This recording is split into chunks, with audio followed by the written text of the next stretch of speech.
Salut à tous. Bon, aujourd'hui on va parler Alfa Romeo. Et comme je suis quelqu'un de plutôt prudent, j'ai préféré passer quelques coups de fil parce que Alfa, on sait quand on part, mais jamais quand on revient. Et miracle, c'est Carter Cash qui sponsorise cette vidéo, dis donc. Alors si t'es confiné ou arrêté sur le bord de la route avec ton attestation, ah s'il vous plaît, aidez-nous.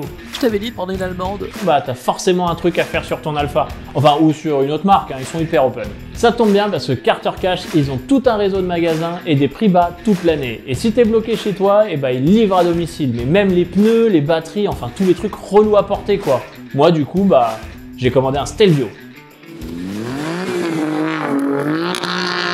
Salut, c'est Antoine et bienvenue dans Brap. Aujourd'hui, je vais te parler de l'essai qui m'a le plus marqué de l'année. Et c'est un SUV.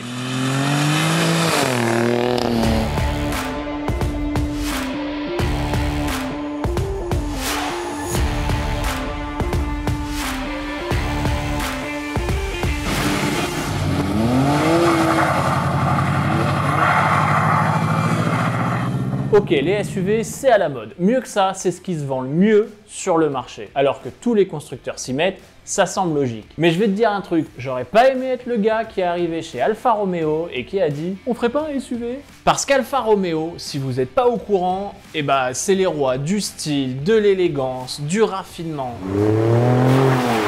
Tout autant de mots qui ne vont pas avec ce gros mot de l'automobile, SUV. Ouais, on vous connaît les alfistes. Le pire dans tout ça, c'est que Alfa Romeo, ils l'ont sorti ce SUV. Et je sais pas comment ils ont fait, mais c'est une merveille.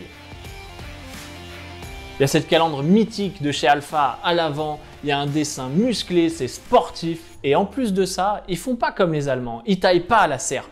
Eux, c'est en rondeur, en finesse, en élégance. Non, il n'y a pas à dire, sur ce coup-là, ils sont forts. Oui, c'est un peu long. Mais bon, ils ont vraiment bien travaillé. C'est pas fini. À l'intérieur, ils y ont mis un moteur de Ferrari. C'est pas dingue ça? Ma que si tous les cylindres proviennent d'un V8 Ferrari et que le père du moteur, c'est Leonardo Guinci, un mec qui a fait le moteur de la F430, le moteur de la 458 Italia, et bah on peut dire que même s'il manque 2 cylindres, ça en fait un moteur Ferrari. Et ça en fait aussi le moteur le plus puissant que propose Alfa Romeo.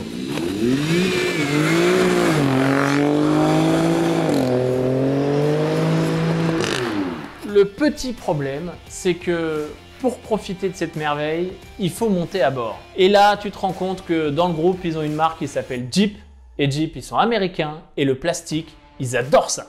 Et c'est sans doute eux qui se sont occupés de l'intérieur parce que franchement, c'est pas chic. Mais ni hyper fonctionnel, ni hyper attachant, ça fait le job et rien de plus. Du coup, tu sais pas trop si les câbles ils sont là parce que Paul les a mis là ou parce que c'est une Alfa Romeo et que du coup, tu sais pas trop si ça tient ou pas quoi.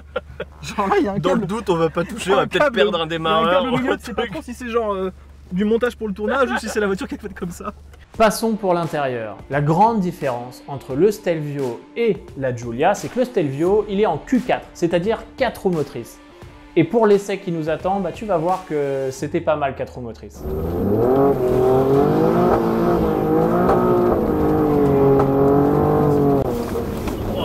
Oh, le braquette fond de cours. Là qu'on se rend compte, il n'y a pas beaucoup de lignes droites ici. Hein.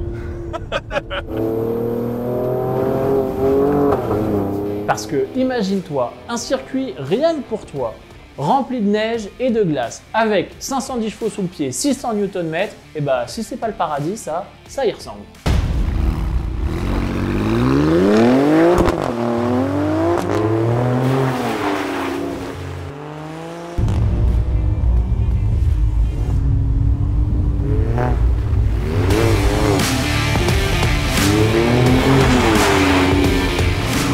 Des sensations comme rarement j'en ai eu en voiture, et pourtant, c'est aux commandes d'un putain de SUV.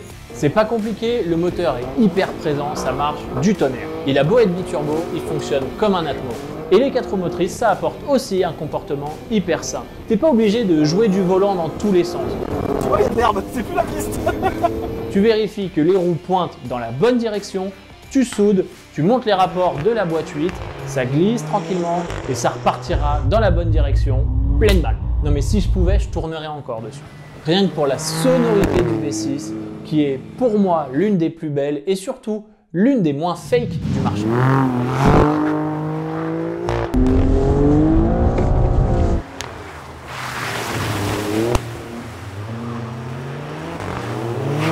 que j'ai kiffé aussi, c'est que du coup, le Stelvio, il est moins traître que la Giulia, qui elle, glisse beaucoup. Là, c'est beaucoup plus simple. Mais c'est pas pour autant que c'est chiant. Si, on vous connaît. Si c'est pas une propulsion, la bagnole, vous trouvez ça chiant. Et pas le Stelvio. Ils ont réussi à rendre le train arrière plutôt joueur, mais sans que ce soit malsain et sans que ce soit brutal. Enfin, sauf si t'es à l'arrière, pas attaché, avec un enfant. Mais personne ne fait ça.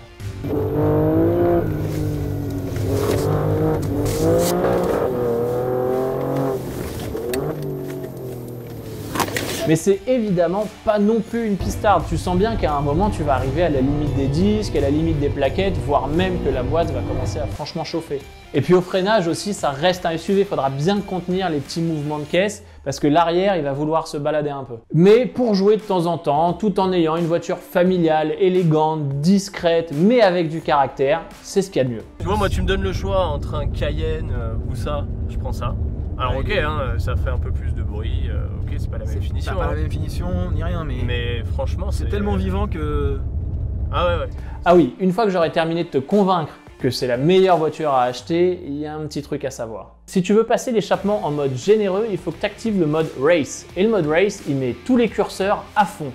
Et il coupe aussi complètement le SP. Alors moi, je suis pas contre faire des drifts à chaque rond-point, mais quand tu as 510 chevaux sous le pied droit, c'est toujours mieux de le savoir avant.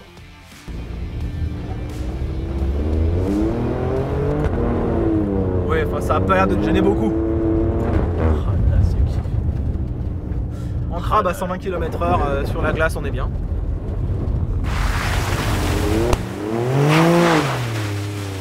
On a ce qu'il faut, non? Apparemment pas. Et voilà, j'espère que ce brap t'a intéressé. N'hésite pas à venir discuter dans les commentaires. Et puis tu peux aussi aller voir le T5M que Sad a fait sur le sujet Quadrifolio. Lâche un petit pouce bleu, abonne-toi si c'est pas fait et avec la petite cloche. Allez, ciao!